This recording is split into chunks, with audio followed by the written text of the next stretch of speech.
आपका ये दोगलापन, आपका ये छोटापन आपको बहुत ओछी श्रेणी में खड़ा कर देता है।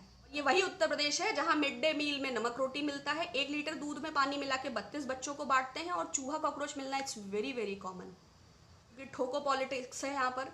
एनकाउंटर के मामले में भी हमने देखा, ह्यूमन राइट्स के मामले में भी हमने देखा, तो मैं इस पर कुछ ज़्यादा कहना नहीं चाहती हूँ। सबने ये कोशिश की है कि media, radio, TV channel, internet पे पांव रख के अपनी बड़ी बड़ी मूर्तियां और पोस्टर लगा के हम अमर हो जाएंगे, लेकिन ऐसा होता नहीं है। जैसे दुनिया नेहरू जी को स्टेट्समैन की तरह सेलिब्रेट कर रही है, ऐसा ना हो दुनिया आपको सेल्समैन की तरह सेलिब्रेट करे।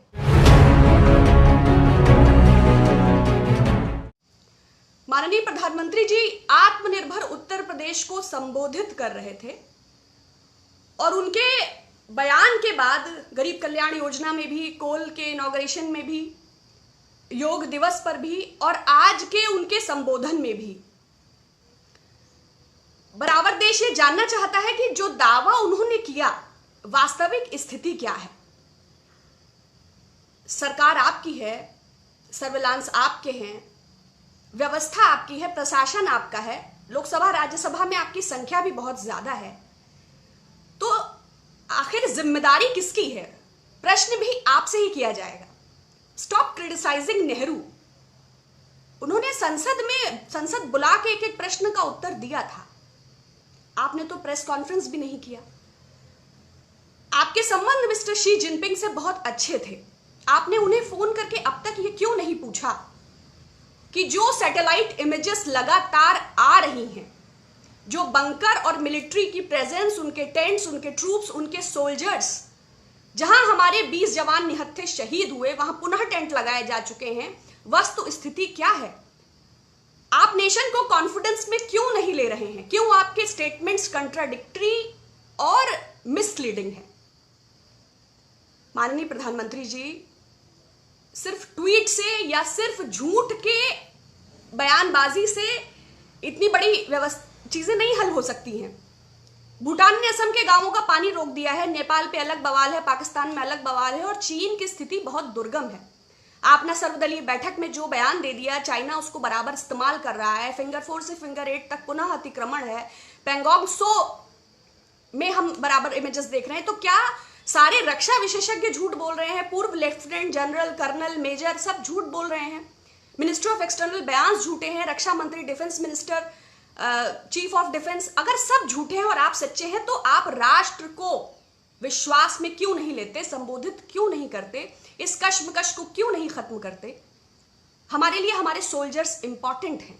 देश उनसे प्रेम करता है। वो नाटकीयता, अपरिपक्वता के चलते गवाए नहीं जा सकते। माननीय प्रधानमंत्री जी ने जो उत्तर प्रदेश को संबोधित किया है, उसमें कुछ मुख्य बिंदुओं पे मैं बात करना चाहती हूं।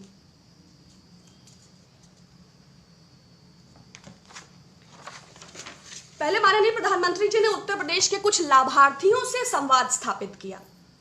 हालांकि संवाद करते वक्त उन्होंने बताया कि वो अपने गांव प्रधानमंत्री द्वारा भेजे गए, आराम से पहुंच गए, रोजगार उन्हें उपलब्ध हो गया।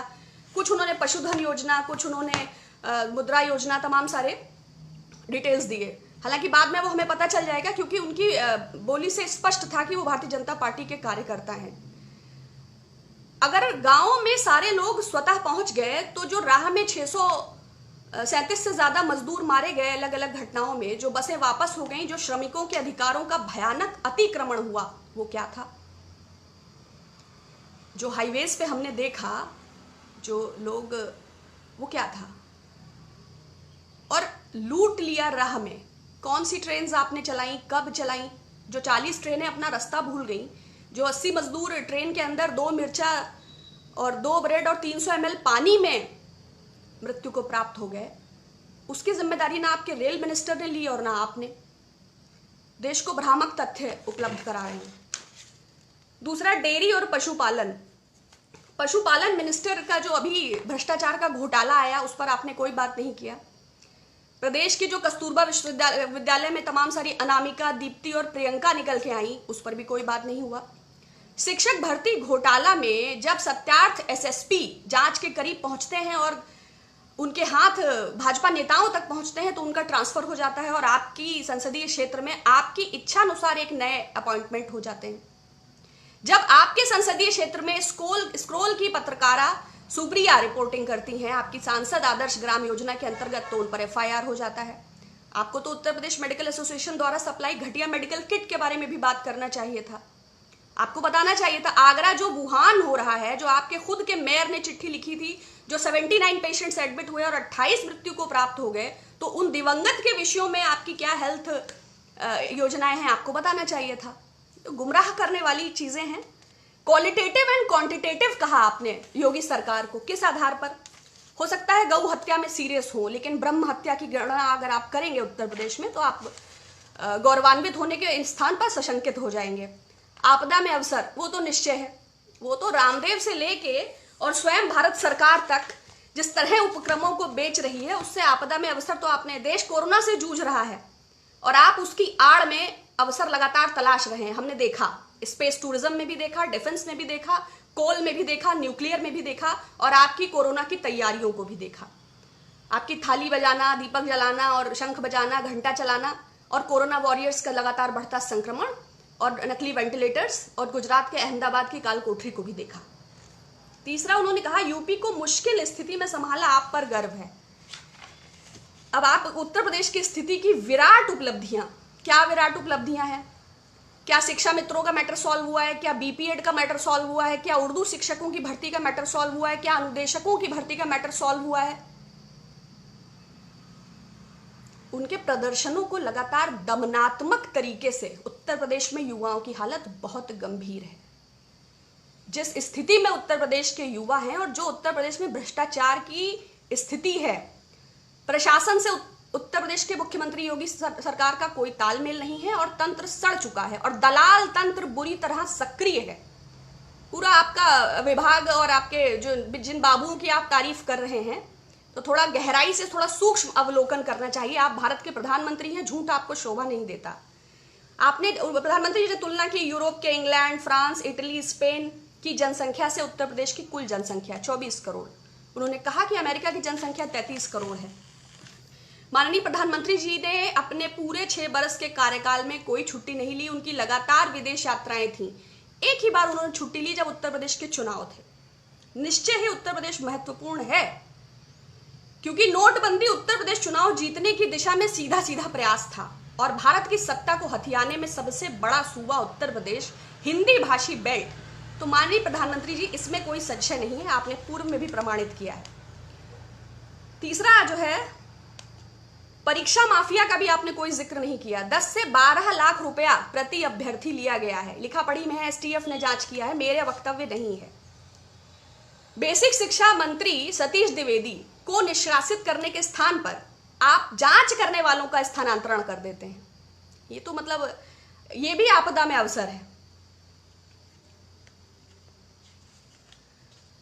और ज्यादा मुश्किल स्थिति नहीं है, बस मैगलगंज में एक युवा अपनी जेब में एक चिट्ठी लिख के ट्रेन के सामने कूदा था। अभी थोड़े दिन, 2 दिन पहले भी एक परिवार ने नौकरी गंवाने और आर्थिक तंगी के चलते तो थोड़ी बहुत आत्महत्याएं हो रही हैं, क्योंकि रोजगार के अभाव में और आपदा अवसर में आपने ना तो किसी का किराया माफ किया, जो छोटी मोटी दुकान चलाते हैं, पार्लर हैं, बुटीक हैं, तमाम सारे स्टोर्स हैं, अगर आप उनके किराए को आधा भी कर देते तो उन्हें राहत होती, मगर वो बंद होने की कगार पर है, स्पेशली शॉपकीपर्स और छोटे लोग। आपने आत्मनिर्भर अभियान लगा रखा और स्कूल की फीस, पूछिए गार्जियंस किस कदर परेशान हैं इस वजह से।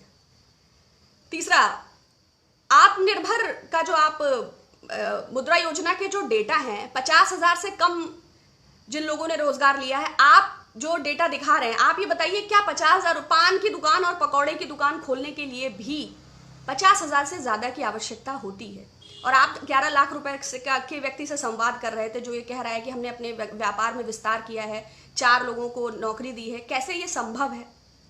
रुपए और डॉलर की कीमतों में जमीन और आसमान का अंतर है। भले ही आपने पेट्रोल डीजल बराबर कर दिया है, लेकिन अभी जो अवमूल्यन है समाज का और रुपए का, प्रति व्यक्ति आय घटी है और खर्चे की तो कोई सीमा ही नहीं है। तो मध्यम वर्ग को समझते हुए, निम्न वर्ग को समझते हुए आपको बयान देने चाहिए। बहुत गैर जिम्मेदार है। ना तो कोई डायरेक्ट बेनिफिट ट्रांसफर किया, ना MSMEs को कोई नकद सहायता दिया। ऋण लेने को, लोन या कर्ज देने को 35 लाख से ज्यादा लोगों ने अपने पीएफ से रोटी खाने के लिए पैसा निकाला है। तो can you imagine what exactly the situation of the middle class, what people really facing. तो अगर आपको आत्मनिर्भर लोगों की चिंता होती तो एमएसएमईज को आपने ये हाल ना किया होता। और आप उत्तर प्रदेश में हैं, आगरा के 5000 जो जूता उद्योग से जुड़े हुए लोग थे, जिनसे 4 लाख लोग संबद्ध थे अलग अलग टुकड़ों में, बार बार उन्होंने सरकार से गुजारिश की। बरेली में 300 दुकानें हैं सुरमा की, बार बार उन्होंने सरकार से लॉकडाउन के दौरान गुजारिश की। मुरादाबाद में पीतल के कारोबार से जुड़े 30,000 लोग हैं, बार बार उन्होंने कहा कि लॉकडाउन में सरकार हमारी मदद करे। लेकिन सरकार ने अब आत्मनिर्भर भारत का पूरे फुल पेज का नवभारत टाइम्स में आज ऐड है, लेकिन जब लोगों को जरूरत होती है तो ये सरकार कहीं मौजूद नहीं होती, ना राज्य स्तर पर और न केंद्र स्तर पर। इसके अलावा बनारस आपका संसदीय क्षेत्र है, सबसे बुरी हालत बनारस के बुनकरों की है। पहले आपके तबलीगी प्रोपेगेंडा के चलते उन लोगों का जीवन वैसे ही दूभर हो चुका है और उनका काम धंधा बुरी तरह ठप हो गया है। तो पूरे प्रदेश को छोड़िए, आप अपने संसदीय क्षेत्र की ही स्थिति संवार लें तो बहुत बड़ा आपका उपकार है। और कारवा ने इस पर बहुत डिटेल्ड रिपोर्ट किया है, उसमें पूरा डेटा एनालिसिस है, तो if you want to check it you can go through. तीसरा, 3.25 करोड़ महिलाओं के अकाउंट में आपने पैसे डाले हैं। आपने कहा 24 करोड़ आबादी है, इसमें कितने परसेंट हैं जो वेल ऑफ है, जो रिच है? 16 लाख तो कर्मचारी हैं जिनको उन्होंने वेतन दिया था, उस समय सरकार ने खुद ये डेटा स्वीकार किया था। अब आप बताइए कि 3.25 करोड़ महिलाओं में आपने धन अगर डाला है तो बाकियों की स्थिति आप समझ सकते हैं। सिलेंडर की कीमत आपको पता होगी और सब्जी भी आपको मालूम होगी क्या भाव है। तो ये सब बहुत काल्पनिक है। और आपने कहा पहले वाली सरकारें होती तो अस्पतालों का बहाना बनाकर चुनौती को टाल देती। माननीय प्रधानमंत्री जी, 6 बरस हो चुका है, ये 70 बरस का रोना आप कब बंद करेंगे? जो भी अस्पताल हैं, जो भी संस्थान हैं, जो भी विश्वविद्यालय हैं, शिक्षा, सड़क, स्वास्थ्य, सुरक्षा के संदर्भ में जो कुछ भी किया गया है वो विगत 70 वर्षों में हुआ है। और आपका ये दोगलापन, आपका ये छोटापन आपको बहुत ओछी श्रेणी में खड़ा कर देता है। जो आप बेच रहे हैं वो सारी विरासत है। जैसे 16 साल का लड़का अपनी माँ से कहता है आपने हमारे लिए किया क्या है, 9 माह गर्भ में रखा है, हमारी अस्थि मांस मेरू मज्जा से आप बने हैं। तो आपको देश का ये उत्तर है देशवासियों का कि 70 बरस में तमाम लोगों ने, बहुत सारे लोगों ने मिलकर इस व्यवस्था को खड़ा किया है, जिसे आप धूल धूसरित कर रहे हैं, अपमानित कर रहे हैं, जिसे आप लगातार डैमेज करने की कोशिश कर रहे हैं, जिसे आप लगातार कैप्चर करने की कोशिश कर रहे हैं, जिसमें आप लगातार अपने लोगों को बिठाने की कोशिश कर रहे हैं, जिसको आप लगातार धूमिल करने की कोशिश कर रहे हैं। आप बताइए कि आपने 6 साल में हेल्थ एंड इंफ्रास्ट्रक्चर पे क्या इन्वेस्टमेंट्स किए हैं? आप चाहते तो अंबानी और अडानी ने अब तक बहुत बेहतर अस्पताल खड़े कर दिए होते, तो आपने क्यों नहीं अब तक चीजें करी? तो इसलिए ये बहुत ही आपके मुंह से शोभा नहीं देता है, ये गलत है। आप स्वीकार करिए, उत्तर प्रदेश में जो किया है वो सपा और बसपा की सरकारें थी, निश्चय उन्होंने किया।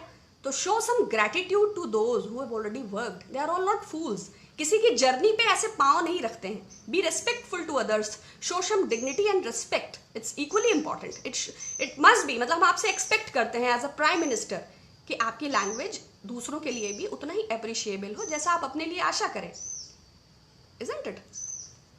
दूसरा, आपने कहा सड़कें और इंटरनेट लाइनें।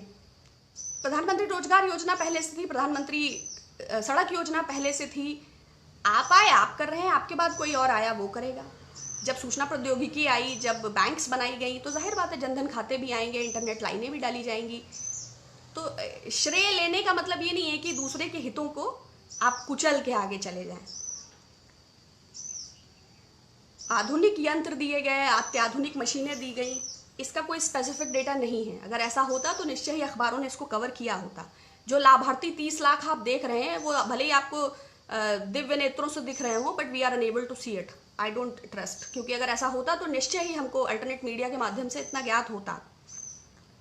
1 डिस्ट्रिक्ट 1 प्रोडक्ट, इंडस्ट्रियल क्लस्टर्स, मैं फिर से कहूंगी, भदोही का कालीन उद्योग हो, फिरोजाबाद का चूड़ी उद्योग हो, अलीगढ़ का ताला उद्योग हो, उत्तर प्रदेश के बुनकर, कामगार और कारीगर। पहले आपका तबलीगी प्रोपेगेंडा, दूसरा कोरोना का संकट, तीसरा आपके अदूरदर्शी लॉकडाउन, और चौथा आपकी सरकार का किसी भी प्रकार का डायरेक्ट सहायता ना करना। लाखों करोड़ों लोगों पर जीविका का संकट है, लोग बराबर मर रहे हैं, भूख से भी, आत्महत्या से भी, तंगी से भी और रोजगार के अभाव में भी। आपने कहा किसानों को मंडी से बाहर बेचने का अधिकार मिल गया। अगर आप होते और पहले दूसरे लॉकडाउन की स्थिति को देखते, फल फूल और सब्जी का कारोबारी पूरी तरह ध्वस्त हो गया, पूरी तरह ध्वस्त हो गया। ये बिल्कुल गलत है। तीसरा आपने कहा किसान सीधा जूस की कंपनी से बात करे, चिप्स की कंपनी से बात करे, सीधा अपने उत्पाद को बेचे। जो किसान गन्ने की पर्ची नहीं पा रहा है वो अंकल चिप्स के साथ क्या ईमेल करेगा कि टेलीग्राम पे बात करेगा, या कौन सा ऐप आपने नया डाउनलोड करना है वो बताइए। आपने कहा माता की मृत्यु दर और शिशु मृत्यु दर में 30% की गिरावट। बिहार के बाद उत्तर प्रदेश कुपोषण में नंबर 1 है, माइंड इट। और ये वही उत्तर प्रदेश है जहां मिड डे मील में नमक रोटी मिलता है, 1 लीटर दूध में पानी मिला के 32 बच्चों को बांटते हैं, और चूहा कॉकरोच मिलना इट्स वेरी वेरी कॉमन। तीसरा आपने कहा कानून का राज कायम हो रहा है। इस पर तो ज्यादा टिप्पणी करना ठीक नहीं है, क्योंकि ठोको पॉलिटिक्स है यहाँ पर। एनकाउंटर के मामले में भी हमने देखा, ह्यूमन राइट्स के मामले में भी हमने देखा, तो मैं इस पर कुछ ज्यादा कहना नहीं चाहती हूँ। दुनिया के इन्वेस्टर्स की नजर है, कहाँ पर नजर है? इन्वेस्टर्स समिट हो, चाहे वाइब्रेंट इंडिया, चाहे वो स्तरीय राष्ट्र स्तर पर, चाहे जो हो, आपके 5-7 उद्योगपतियों को छोड़ दिया जाए तो बाकी लोगों को अगर मोटरसाइकिल भी फाइनेंस करती है तो 2 दर्जन पेपर चाहिए होते हैं। बहुत समस्या है ये। आपको लगता है ये जो इस अनोखे टाइप का विकास है ये मात्र आईटी सेल और फोटोशॉप में ही दिखाई पड़ता है। Actually situation is very very very poor. So मैं माननीय प्रधानमंत्री जी से ये अनुरोध करती हूं कि कृपया स्पष्ट बोलें, सत्य भाषण करें, क्योंकि इतिहास हम खुद क्या है ये हम नहीं समझ सकते हैं। अभी नेहरू जी की पुण्यतिथि थी, पूरी दुनिया ने उन्हें एज अ स्टेट्समैन सेलिब्रेट किया। कितना भी आईटी सेल डैमेज करे, जिसने जो किया है वो, चाहे वो हिटलर हो, चाहे वो सद्दाम हुसैन हो, चाहे वो गद्दाफी हो, चाहे वो स्टालिन हो, चाहे वो माओ ज़ेडोंग हो, चाहे वो लेनिन हो, चाहे वो बेन अली हो, चाहे वो इदरीसी हो, चाहे वो हुस्नी मुबारक हो, सबने ये कोशिश की है कि media, radio, TV channel, internet पे पांव रख के अपनी बड़ी बड़ी मूर्तियां और पोस्टर लगा के हम अमर हो जाएंगे, लेकिन ऐसा होता नहीं है। जैसे दुनिया नेहरू जी को स्टेट्समैन की तरह सेलिब्रेट कर रही है, ऐसा ना हो दुनिया आपको सेल्समैन की तरह सेलिब्रेट करे। तो देश की नागरिक होने के नाते मैं आपसे सत्य की आशा करती हूँ।